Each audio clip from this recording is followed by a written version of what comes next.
Welcome to Scriptural Science, a presentation of Truth and Life Institute, Boston, Massachusetts, and Oba, Nigeria. The following is a subsection of the book. Revive Your Marriage Instantly by Obeying God. Written and published by Ifeanyi Chukwujima, scriptural scientist and a servant of God. This subsection's ID is Revive Your Marriage by Obeying God 3:1. About wives who are bent on stripping their husbands of their rights to head the family. When a wife refuses to submit to her husband, God holds the woman in contempt of God because she is breaking the commands of God and challenging God's authority and power. If you are the type of wife that demands power over your husband, I do not envy you because you are bringing on yourself things you do not know, let alone understand. You are forcing yourself into an accountability you ought to leave alone. And you must be held responsible for your actions and accountable for the position you have forcibly taken from the rightful owner, aided by the world systems. Let us together look at this passage from the Bible about people forcing their way into something God assigned to someone else. Some 250 Levites went up against Aaron to usurp the priesthood from him. They were challenging the authority of Moses to be telling them all the things he was telling them in the name of God. They had had enough of both men and wanted them to step aside. But Moses knew the evil these men were perpetrating, so he called on God, who promptly interfered. Here is the rest of the story from the Bible and what came out of it. Korah son of Azar, the son of Kohath, the son of Levi, and certain Reubenites, Dathan and Abiram, sons of Eliab, and On son of Peleth, became insolent too and rose up against Moses. With them were 250 Israelite men, well-known community leaders who had been appointed members of the council. They came as a group to oppose Moses and Aaron and said to them, "You have gone too far. The whole community is holy, every one of them, and the Lord is with them. Why then do you set yourselves above the Lord's assembly?" For when Moses heard this, he fell face down. Then he said to Korah and all his followers, "In the morning the Lord will show who belongs to him and who is holy, and he will have that person come near him. The man he chooses he will cause to come near him. You, Korah, and all your followers are to do this. Take censers 7 and tomorrow put burning coals and incense in them before the Lord. The man the Lord chooses will be the one who is holy. You Levites have gone too far." Moses also said to Korah, "Now listen, you Levites. 9 Isn't it enough for you that the God of Israel has separated you from the rest of the Israelite community and brought you near himself to do the work at the Lord's tabernacle and to stand before the community and minister to them? 10 He has brought you and all your fellow Levites near himself, but now you are trying to get the priesthood too. 11 It is against the Lord that you and all your followers have banded together. Who is Aaron that you should grumble against him?" 12 Then Moses summoned Dathan and Abiram, the sons of Eliab. But they said, "We will not come." 13 Isn't it enough that you have brought us up out of a land flowing with milk and honey to kill us in the wilderness? And now you also want to lord it over us.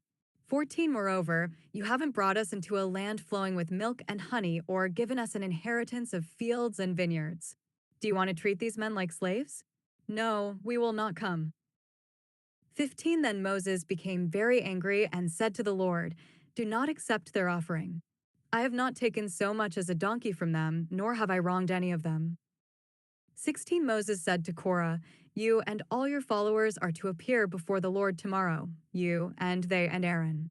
17 Each man is to take his censer and put incense in it, 250 censers in all, and present it before the Lord.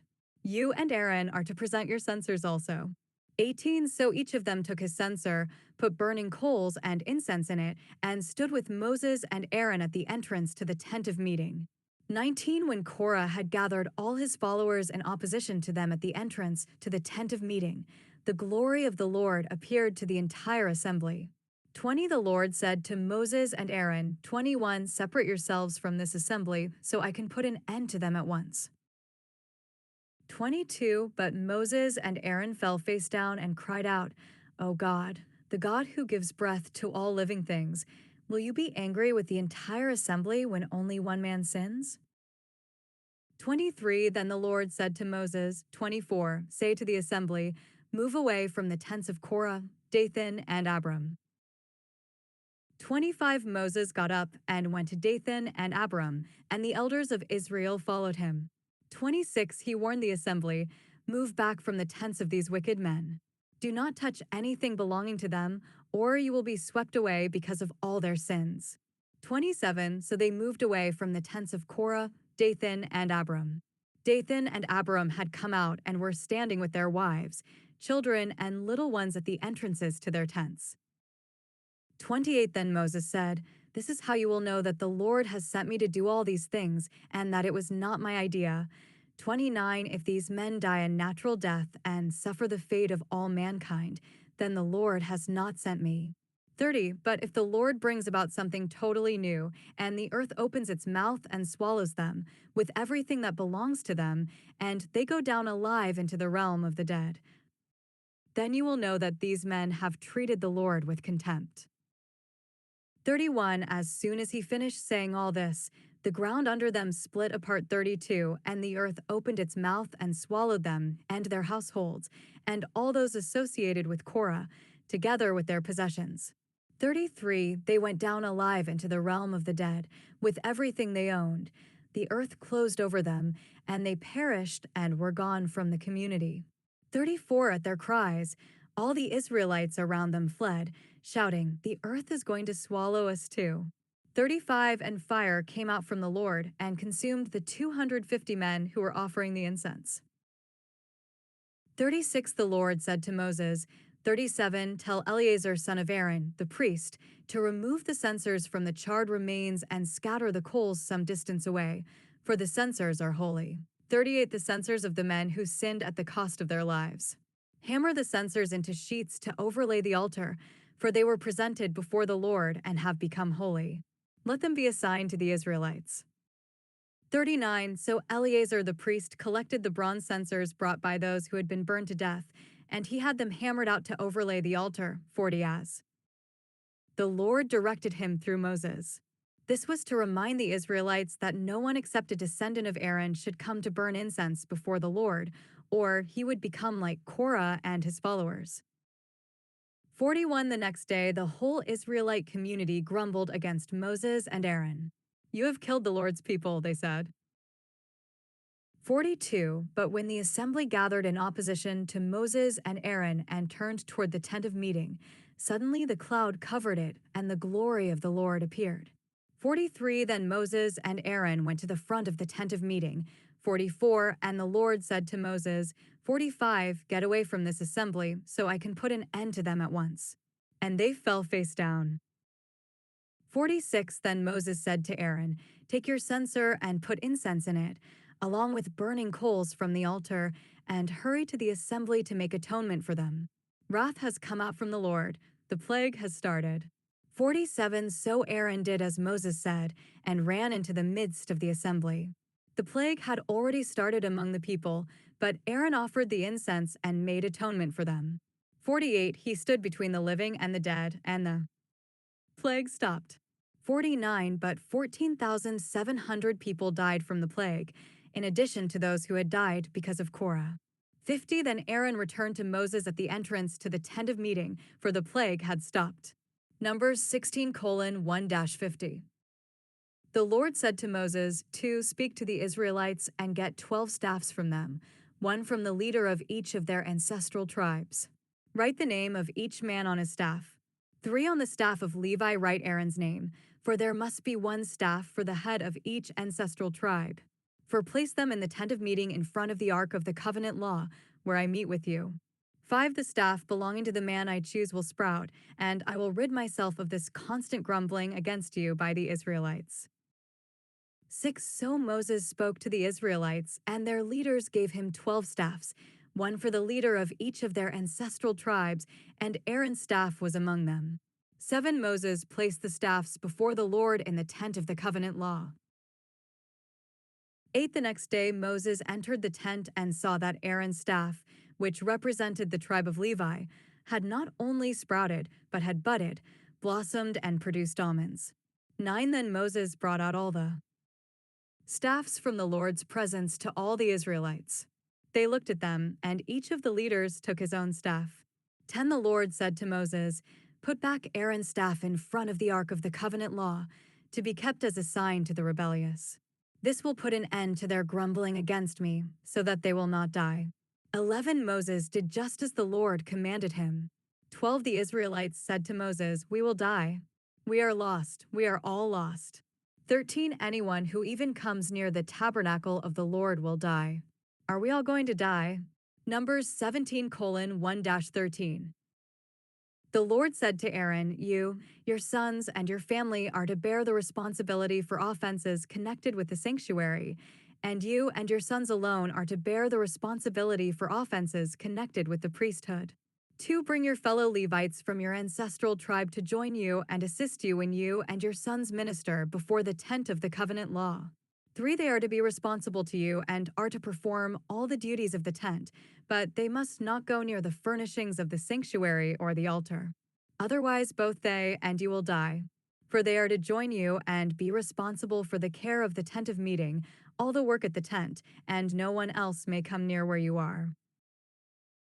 5 You are to be responsible for the care of the sanctuary and the altar, so that my wrath will not fall on the Israelites again.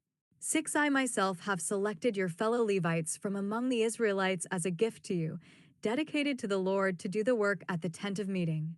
7 But only you and your sons may serve as priests in connection with everything at the altar and inside the curtain. I am giving you the service of the priesthood as a gift. Anyone else who comes near the sanctuary is to be put to death. Numbers 18:1-7.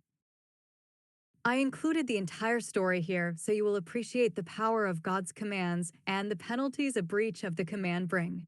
God said to Aaron about the Levites who would be serving in the tent of meeting with him, "They are to be responsible to you and are to perform all the duties of the tent, but they must not go near furnishings of the sanctuary or the altar. Otherwise, both they and you will die." Numbers 18:3. It is important to note that God is holding Aaron responsible for the disobedience to God's command of others who are working under Aaron's authority and supervision.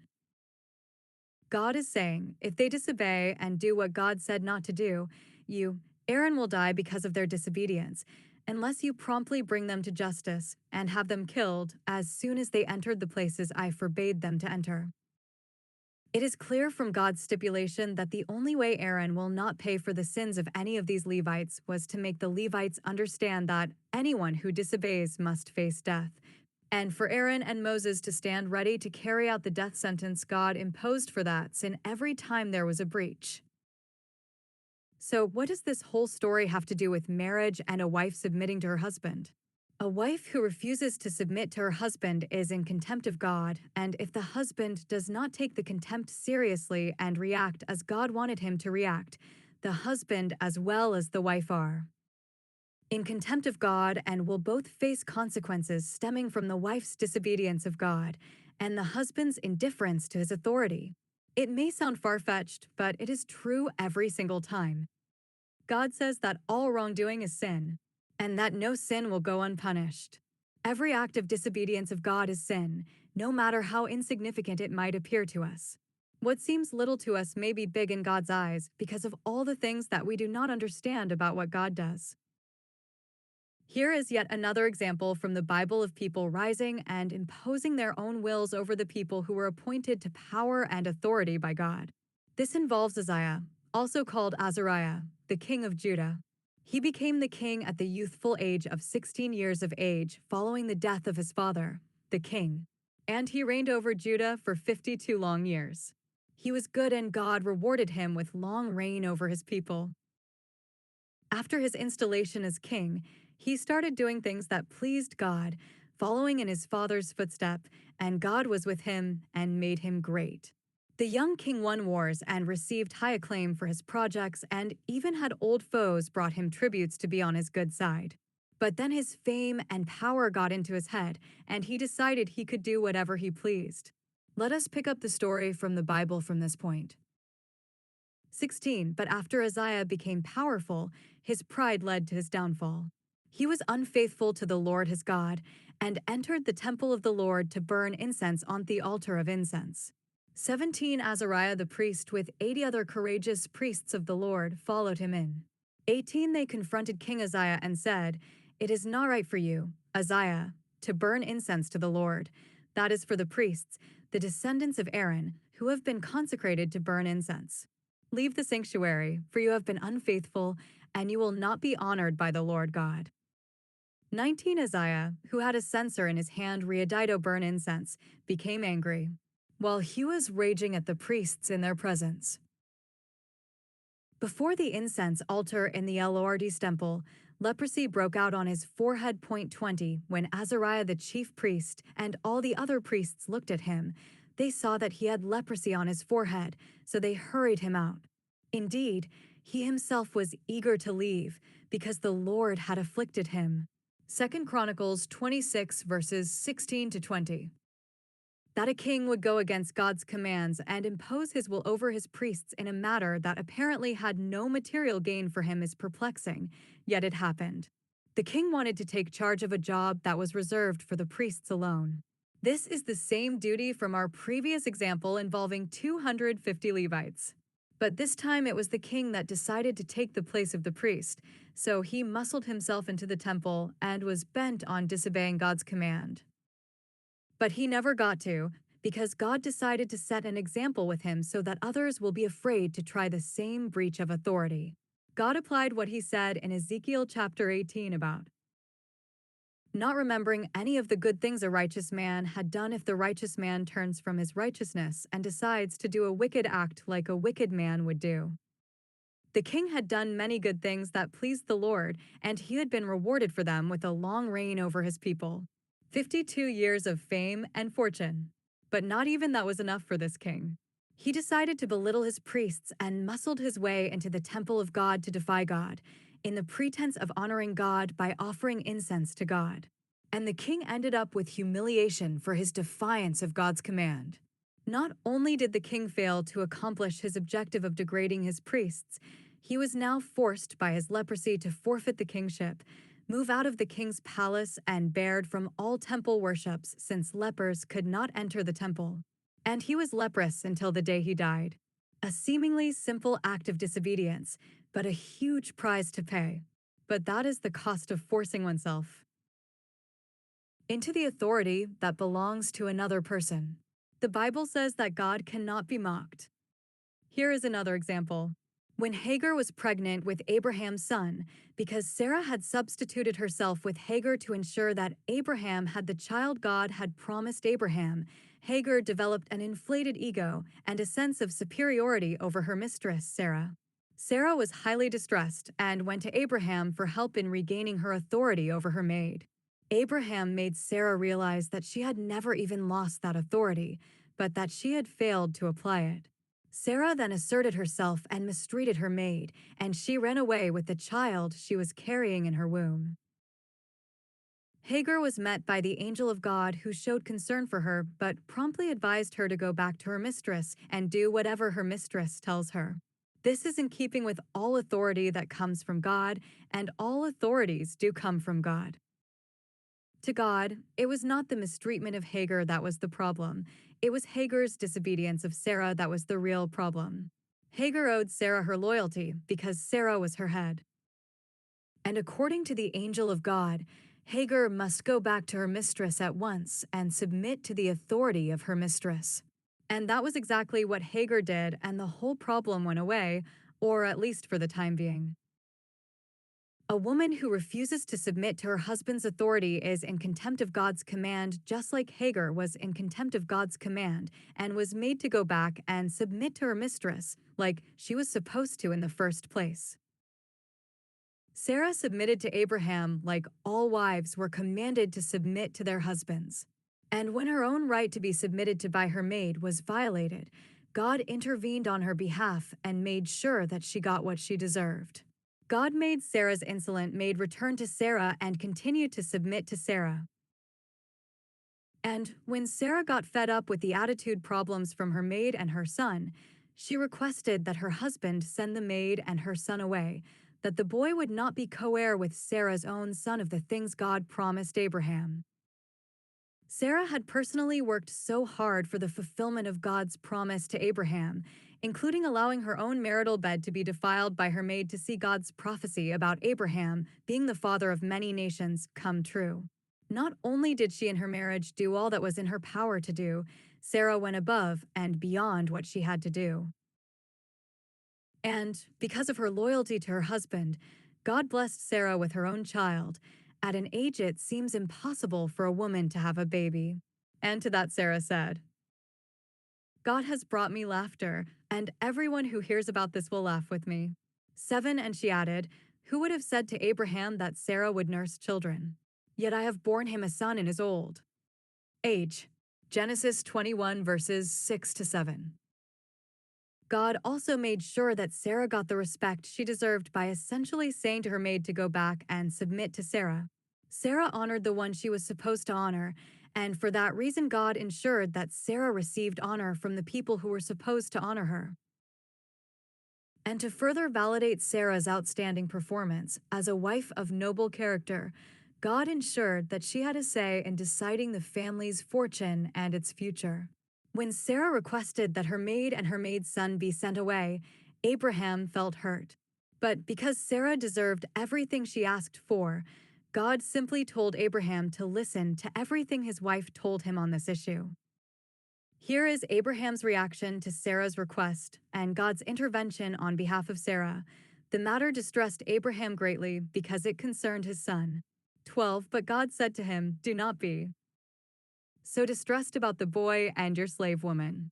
Listen to whatever Sarah tells you, because it is through Isaac that your offspring will be reckoned. 13 I will make the son of the slave into a nation also, because he is your offspring. 14 Early the next morning Abraham took some food and a skin of water and gave them to Hagar. He set them on her shoulders and then sent her off with the boy. She went on her way and wandered in the desert of Beersheba.